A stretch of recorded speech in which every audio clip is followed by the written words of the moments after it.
Bon, bah 2017 c'est fini. C'est dommage, moi je l'aimais bien cette année, moi. Elle était plutôt cool, plutôt productif, quoi. Et puis j'ai lu beaucoup de livres. Oui, ça oui, j'ai lu beaucoup de livres, ouais. Peut-être 130 ou 140. Je me perdais dans les chiffres, hein, mais je me demande quelles ont été mes meilleures lectures en 2017. Les livres que je retiendrai le plus, tiens. Tiens, et si j'en faisais une vidéo? Ça pourrait être une bonne idée, hein. Hum, hum, hum, hum. Une bonne idée, ouais. Mes 17 coups de cœur de 2017. Ça va faire beaucoup de 7, mais... Non, moi je trouve que c'est bien, hein. Oh, puis en plus c'est écrit là. Comme quoi, j'étais pas du tout au courant, hein. C'était pas du tout prévu, hein. Vraiment... euh, Trêve de bavardage. C'est parti.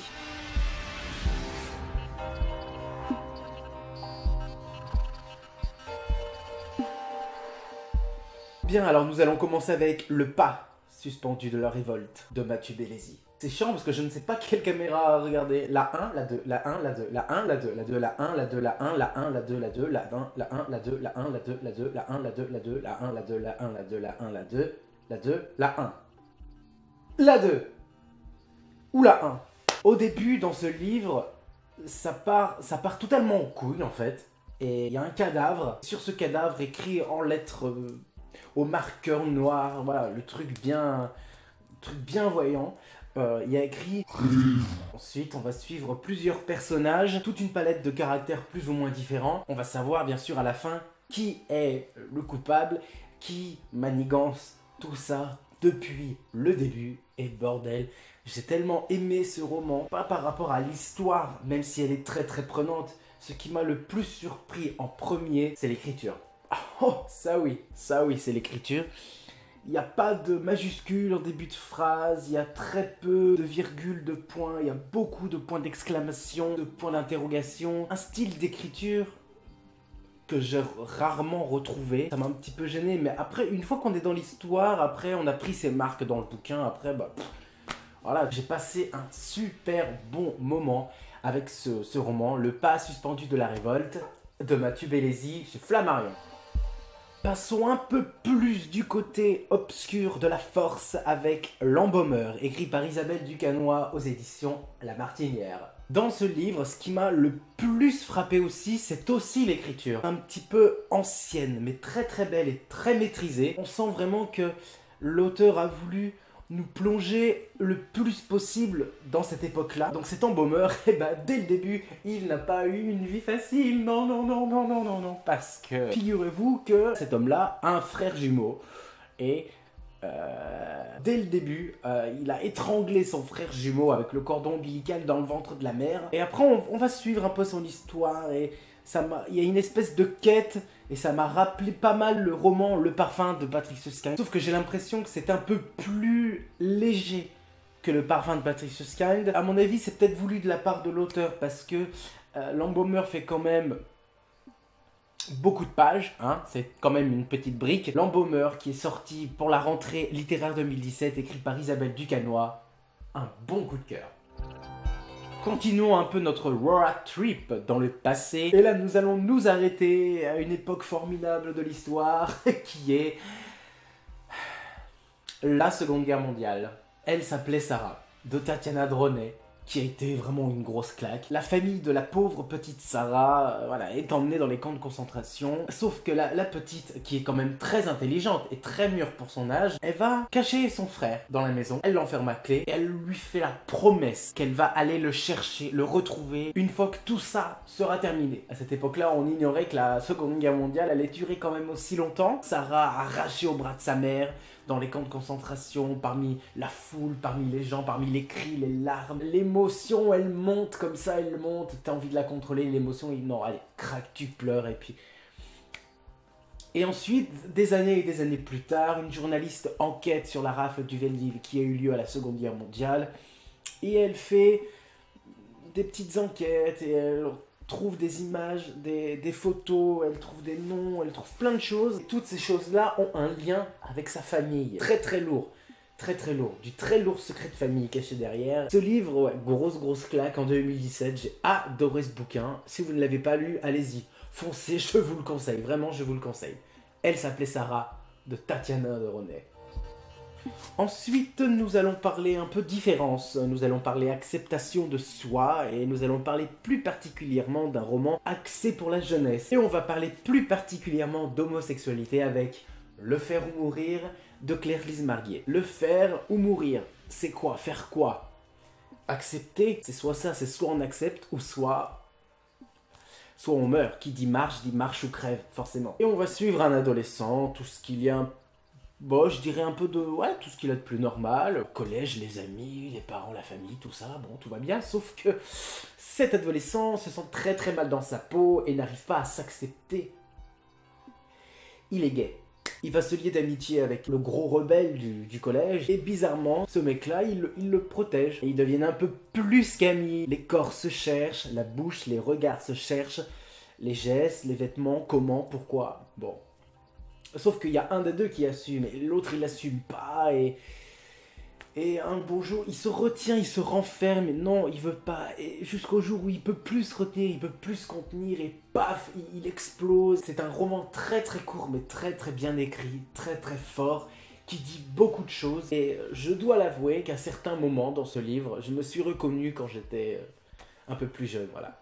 Une pépite à mettre entre toutes les mains, surtout des familles. Imaginez un instant si vous aviez le pouvoir et l'occasion de parler à votre vous du passé d'il y a au moins, je dirais 15-20 ans. Qu'est-ce que vous lui diriez? C'est ce qu'a fait Cyril Massarotto dans son roman Quelqu'un à qui parler, publié aux éditions XO. On va suivre un homme, le pauvre, il passe son anniversaire tout seul. Ça, c'est de la tuile, hein. Il a personne à inviter, il a personne à qui parler, partager. Bon, il se creuse quand même un petit peu la cervelle et il se dit, bon, il y a au moins quelqu'un à qui je pourrais parler. Il cherche dans son vieux carnet d'adresses et il tombe sur un numéro. Un vieux numéro, bon. Il le compose, hein, qui ne tente rien à rien. Et il tombe sur le gosse qu'il était. Il y a des années et des années et des années de cela. Et le gosse, il fait... C'est quoi? C'est vraiment moi du futur, là? Non, c'est une blague. C'est une blague, désolé. Et non, c'est pas une blague. Les deux personnages vont commencer à se parler, vont commencer à échanger. Et le petit se rend compte que l'homme qu'il est devenu aujourd'hui n'est plus vraiment quelqu'un de très vivant, on va dire ça. Voilà, il a un boulot qu'il aime sans plus, il n'a pas de loisirs, pas d'occupation, pas de passion, pas de petit ami, rien. Et les deux vont se parler, vont faire connaissance, vont se donner des conseils. Et la magie va opérer. Écouter l'enfant qu'on est en soi pour pouvoir avancer, aller de l'avant, garder un peu ce petit enfant là, à l'intérieur du cœur et non pas à l'intérieur du ventre. Où est-ce que tout ça va nous mener? Les projets, qu'est-ce qu'on va faire? Est-ce qu'après on va pouvoir se permettre de déployer ses ailes, de s'ouvrir un peu au monde extérieur? Et j'ai tellement eu un gros coup de cœur avec ce livre. Je me souviens, mais je l'avais fini à 3h du matin. Et l'émotion était à fleur de peau. Et j'avais tellement adoré ce livre. Un gros coup de cœur pour ce bouquin. Quelqu'un à qui parlait de Cyril Massarotto. Imaginez une famille, voilà, dans leur maison, sans porte ni fenêtre. Un véritable huis clos. Des générations, la mère, ses filles, des portes qui claquent, des portes qui se ferment, des portes ouvertes, des portes enfoncé, brisé. C'est cette tranche de vie que dépeint Arthur Loustalot dans son roman La Ruche, publié aux éditions Lattès. Pourquoi est-ce que j'ai eu une grosse claque pour ce livre? Pour la mise en scène des dialogues déjà, pour le côté oppressant de l'histoire, famille unie, famille soudée, mais qui s'aiment au même point et au même paroxysme qu'elle se déchirait, c'est c'est passionnel et en même temps c'est fort, c'est puissant et c'est très douloureux et très intime surtout. Sa mère, elle en peut plus, elle est dépressive, elle est très fragile, très abîmée. Ces trois filles qui vont faire une espèce de pacte, une espèce de promesse pour dire ok, on fait ça, on fait ça, on fait ça. C'est terrible, hein. Leur projet est terrible, tellement très horrible. Mais c'est peut-être la seule et unique solution que ces filles ont trouvé pour dépoussiérer tout ça, pour mettre de la lumière, pour aller de l'avant. C'est à la fin que tout se joue. Et quand j'ai fermé le livre, à la fin, je me suis dit non, elles ont pas fait ça, elles ont pas fait ça, elles ont pas osé. Si, elles ont osé. Elles ont osé. Et waouh. J'étais obligé de vous en parler dans cette vidéo. Un véritable coup de cœur. Arthur Loustalot, La Ruche. Maintenant, j'ai envie de vous parler d'un autre coup de cœur. L'Atelier des souvenirs, écrit par Annie Doutivet. C'est l'histoire d'une femme qui s'ennuie un peu dans sa vie. Elle n'a pas vraiment de choses à quoi se raccrocher. Et donc, elle va décider d'animer des ateliers d'écriture dans une maison de retraite. Et la magie va opérer. Chaque retraité écrit des lignes, donc on découvre des poètes, on découvre des petits talents comme ça, des talents d'écrivain que une personne âgée ne soupçonnait pas. Pour tout le monde, ça va rapprocher les gens.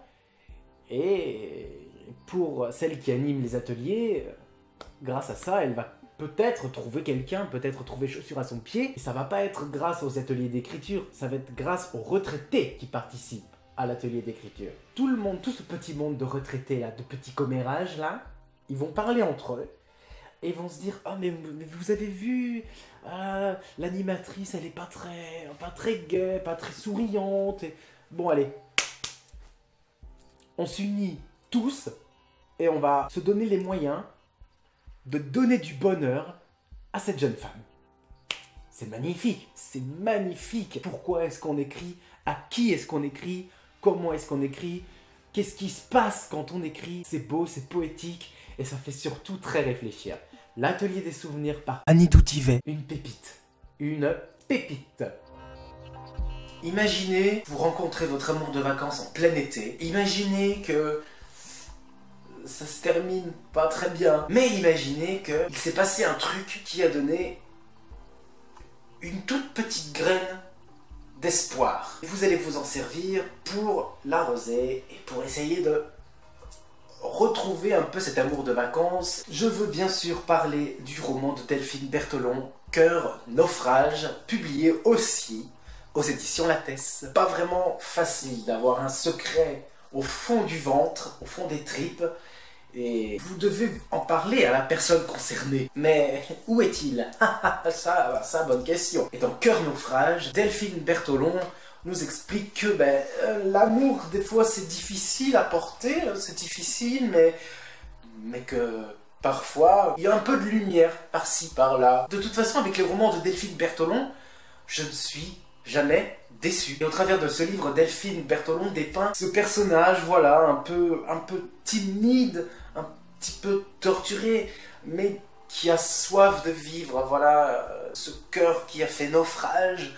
Eh ben, une fois qu'on a fait naufrage, à un moment, il faut bien sortir la tête de l'eau quand même. Même s'il y a eu un naufrage, c'est pas grave. Il y a toujours un bateau quelque part. Toujours.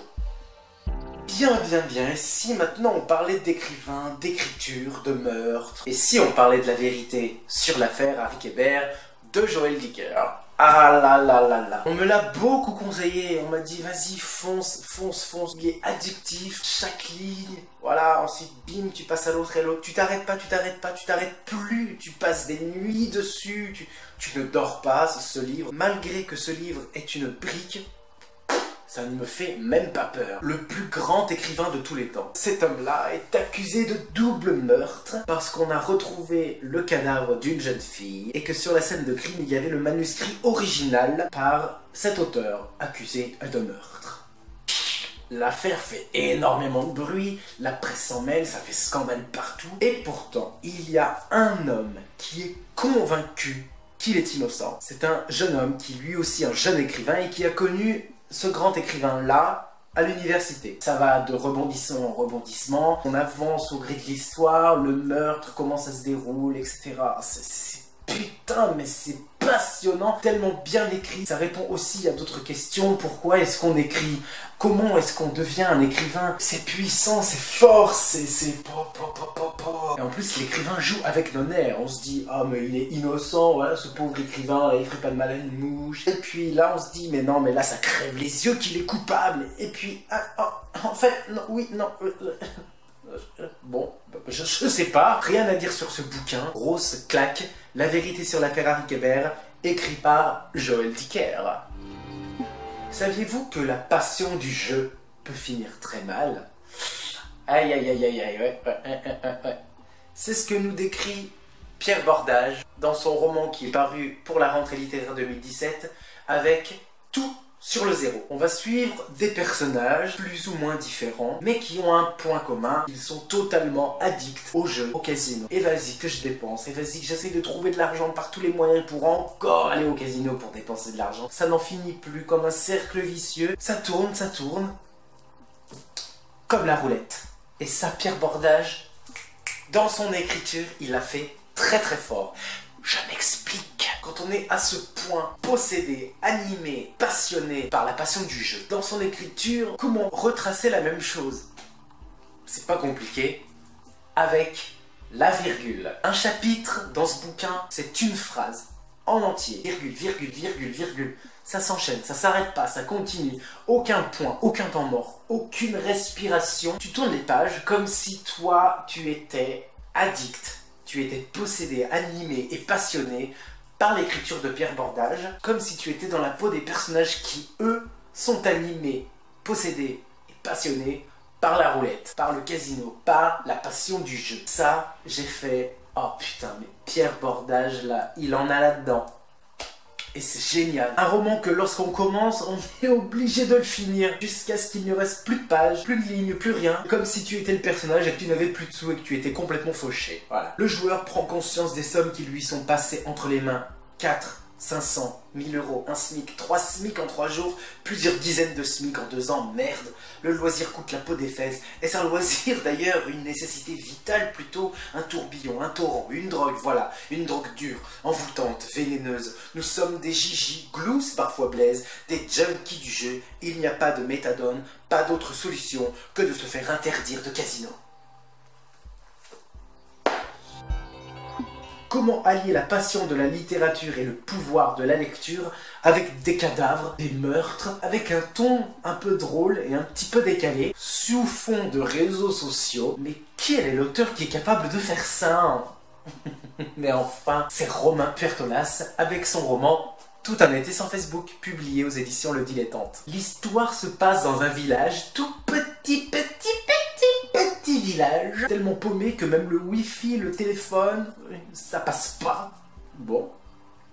Et que faire pour s'occuper? Eh ben, chance! Quelle chance! Il y a des meurtres dans ce petit village. C'est super, c'est sensationnel. Surtout pour le lieutenant de police Agatha Christie. Oui, comme Agatha Christie... Ouais, bon, bref. Pour elle, c'est génial. Enfin, elle va avoir quelque chose à faire. Elle va résoudre cette enquête avec la littérature, avec ses romans et ses auteurs préférés. Et ça, c'est génial. Comme quoi, la littérature peut sauver. Qu'est-ce que la littérature apporte? Qu'est-ce qu'un roman qui change la vie? Tout y est, tout est dedans. On rit beaucoup avec Romain Puertolas parce qu'il a de l'humour. Oh, ça, il a de l'humour à revendre. C'est génial. Et quand on sait à la fin qui a tué, là c'est le coup de théâtre, le coup de grâce, la pépite sur le pépito là. Ah, franchement ouais, un gros coup de cœur, je ne me suis pas ennuyé une seule page avec ce roman. Tout un été sans Facebook de Romain Puertolas. C'est l'histoire d'une femme qui n'a pas eu une vie très heureuse, même depuis la naissance. Au lieu de se protéger, elle va sortir de ses gonds et commencer à tuer. Et ça, c'est Solène Bakowski qui le dit avec son roman Un sac. C'est l'histoire d'une femme qui tue un petit peu, et puis de plus en plus, elle serre un sac très fort contre elle. Qu'est-ce qu'il y a dans ce sac? Parce qu'avec tous ces meurtres, à mon avis... ça fait un peu flipper de s'imaginer ce qu'il y a à l'intérieur. Surtout quand tu sais vraiment ce qu'il y a dedans, qu'une fois que tu as fini de lire le bouquin et que tu fais... comment Solène a pu inventer un truc pareil? Quand tu sais vraiment ce qu'il y a à l'intérieur de ce sac, et surtout ce qu'elle en a fait. Oh, c'est pas possible. C'est pas possible, quoi. Oh, waouh, waouh, waouh. Pour un premier roman, c'est super fort et c'est bien trouvé. Un thriller comme je les aime. Si vous êtes fan des thrillers, foncez. Franchement, foncez. Je vous le conseille. Et une fois que vous l'aurez terminé, vous m'en donnerez des nouvelles. Oh, ça oui. Et à propos de meurtre, justement, tu connais le roman de Mathieu Ménégo, Je me suis tue. Ah là là là là. Tout commence avec un dîner, sauf que Claire, elle se fait chier. Elle s'ennuie. Elle décide d'écourter un peu le dîner et de rentrer chez elle toute seule à vélo. Sur le chemin du retour, ça va pas du tout se passer comme prévu et il va lui arriver quelque chose de très grave, de très très malsain. Claire décide de n'en parler à personne et de se taire. Je me suis tue. Ce soir-là, après le dîner, ça l'a tellement traumatisée que... non, elle ne dit plus rien. Et à la fin, quand tu comprends tout, une fois que tout, la dernière pièce du puzzle a été mise en place, tu comprends tout et pour un premier roman aussi là, aussi court et aussi percutant, gros coup de cœur là aussi, avec Je me suis tue de Mathieu Ménégo. Quand il t'arrive quelque chose de tellement traumatisant et que toute personne normale, toute personne lambda courrait à la police, en parlerait à son mari parce que c'est tellement lourd à porter ce qui lui est arrivé. Ce livre m'a laissé interdit, ce livre m'a... J'ai plus les mots moi, quand j'ai fermé ce bouquin je n'ai eu plus les mots. Un gros coup de cœur, Je me suis tue de Mathieu Ménégo. Maintenant, on va encore parler de l'acceptation de soi, de la confiance en soi et de la différence avec le roman de Gilles Marchand, Un funambule sur le sable. C'est l'histoire d'un petit garçon qui s'appelle Stradi et qui est né avec un violon dans la tête. Ça, oui, pour les camarades de son âge, hein, à l'école, le petit, là, il est né avec un violon dans la tête. Oh, c'est un petit peu bizarre, ça.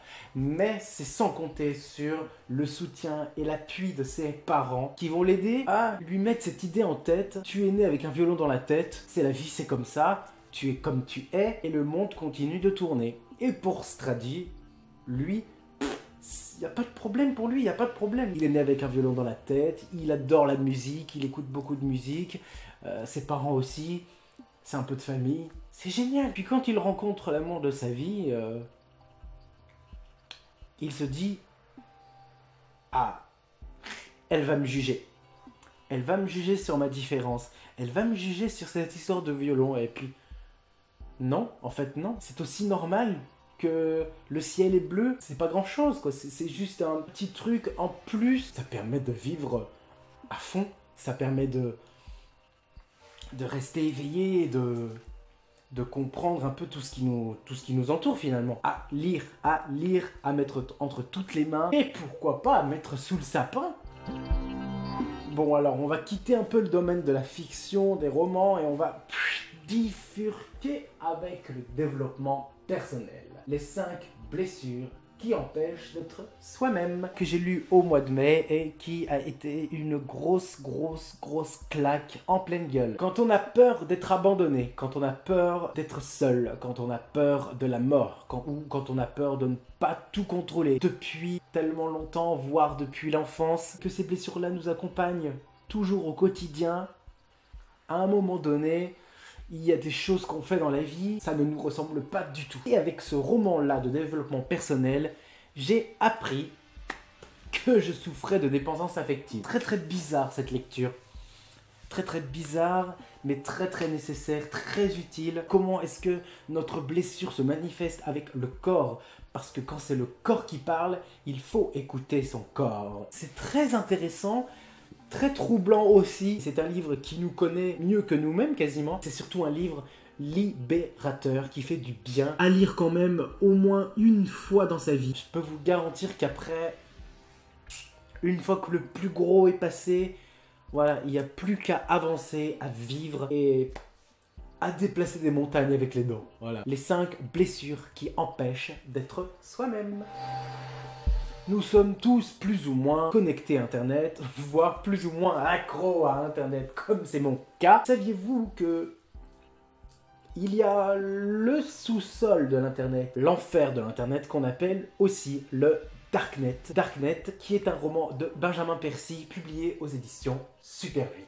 Et dans ce Darknet là, eh bien, il y a des forces obscures qui se rassemblent. Il y a des hackers, ceux qui tentent de passer de l'autre côté, casser un peu les codes du Darknet, transformer et de manipuler les esprits des utilisateurs et de les manipuler comme bon leur semble à leur guise. On va suivre plusieurs personnages qui sont plus ou moins différents, qui ont leurs ombres, qui ont leurs qualités, leurs défauts, leurs valeurs, mais qui ont aussi leurs défauts, qui ont aussi leurs peurs. On va essayer de déjouer un peu ce hacking internet pour remettre les choses dans l'ordre, pour remettre tout ça dans le droit chemin et que les tueurs psychotiques ne soient pas des tueurs psychotiques. Si vous aimez l'esprit un peu geek, si vous aimez un peu le côté sombre de la technologie, de l'internet, ce livre pourrait vous faire de l'œil éventuellement. Un coup de cœur à mettre aussi sous le sapin. Et on va passer au 17e et dernier coup de cœur de cette année 2017. Je le confesse, j'ai gardé ça pour la fin. Voilà. C'est un livre que je défends, que je tiens à défendre et que je tiens à faire partager. Je ne vais pas faire durer le suspense plus longtemps. Il s'agit bien évidemment Un dissident, écrit par François-Régis de Guéniveau, publié aux éditions Albin Michel. Dans ce livre, c'est l'histoire d'un petit garçon qui se découvre surdoué et qui a une passion folle pour les maths, les matières scientifiques, la biologie, la science, totalement différent et très intelligent. Il se voit offrir en cadeau lors de son anniversaire une calculatrice de la part de son grand-père, sauf que c'est pas une calculatrice comme les autres. Non. On va bien voir que cette calculatrice, elle va avoir un lien avec ce personnage-là. Il y a un petit secret, quelque chose qui les lie tous les deux. Bon. Les années passent, le petit garçon grandit, il est de plus en plus renfermé et forcément il est de plus en plus seul parce que qui dit être à ce point différent, être à ce point surdoué, être à ce point incompris par la société, ça va être très difficile pour lui pour se faire un ami. Déjà pour se faire un ami, ça va pas se faire comment tu t'appelles machin, non, ça va pas se faire du tout comme ça. Et donc ce pauvre petit gars, lui, il a quelque chose de dingue dans sa tête. Il veut façonner l'homme de demain. Il veut façonner l'homme 2.0. Ça va pas être facile parce que bon quand on est comme on est, quand on est comme ça, quand on est à ce point mis à l'écart, passe de plus en plus de temps sur son laboratoire et il se rend compte qu'il est incapable de nouer des relations sociales, avoir des amis, avoir une copine, avoir... Non, pour lui, non, il n'en est pas capable. Il a l'impression de se mettre de plus en plus en danger et les relations qu'il a avec son grand-père au fil des pages, au fil des chapitres, ça devient de plus en plus... je sais pas, il y a quelque chose jusqu'au coup de théâtre, jusqu'au secret de famille, jusqu'au coup de grâce, jusqu'au pourquoi du comment, et tu comprends tout, tu comprends pourquoi ce petit garçon là, totalement surdoué, tu comprends pourquoi il est comme ça, tu comprends pourquoi la famille est comme ça avec lui, tu comprends pourquoi, tu comprends tout, et mais je me suis pris une claque. En plus, c'est un premier roman, mais François-Régis de Guéniveau est un génie, tout simplement. J'ai totalement adhéré à ce livre du début à la fin, que j'ai lu en à peine 2 jours, et que j'ai fait... C'est un coup de cœur, gros coup de cœur. J'étais en train de le crier sur tous les toits. C'est un livre que je tiens absolument à en parler, à en partager autour de vous. Si je ne devais retenir qu'un seul roman, qu'un seul coup de cœur, qu'une seule lecture de cette année 2017, je choisirais sans hésiter Un dissident de François-Régis de Guéniveau, publié aux éditions Albin Michel. Et pour vous dire à quel point ce livre m'a totalement secoué, m'a totalement touché, eh bien j'ai envie de vous l'offrir. J'ai envie de vous offrir Un dissident de François-Régis de Guéniveau. Donc si vous voulez le remporter, c'est simple. Vous m'envoyez un mail à l'adresse qui s'affiche juste en bas, cédric-armen@hotmail.fr.